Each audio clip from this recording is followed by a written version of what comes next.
ఈ పెళ్లి కోసం వందల కిలోమీటర్లు అయితే ప్రయాణించామండి. అది ట్రైన్ జర్నీ. అంత ఎండలో కూడా ఎళ్ళామనమాట. సో, ఫైనల్లీ పెళ్ళైతే జరిగిపోతుంది. అంటే మేము ముందు రోజు ఎళ్ళాము. నెక్స్ట్ డే పెళ్ళనమాట. పెళ్ళైతే స్టార్ట్ చేసేసారు. వాళ్ళ సాంప్రదాయం ప్రకారం అది కర్నూలు సైడ్ పెళ్ళనమాట. చాలా బావుంది. మాకైతే అంత అంటే మేమెప్పుడు ఫస్ట్ టైం చూడడం ఇట్లాంటి పెళ్ళి. సో, వాళ్ళ సాంప్రదాయాలన్నీ చూసాము. బావుంది పెళ్ళి గూడా.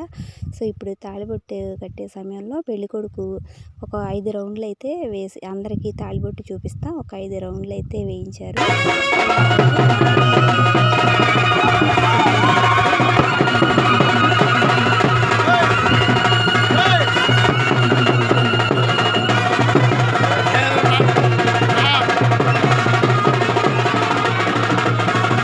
ఇంకా భోజనాలొచ్చేసేసి బిర్యానీ అంటే కలర్ రైస్ అంటారు కదా! అది, మామూలు రైసు, పప్పు అంటే ఇక్కడ వెజిటేబులే పెడతారంట. నాన్ వెజ్ అయితే పెట్టరంట ఈ పెళ్ళిళ్ళకి.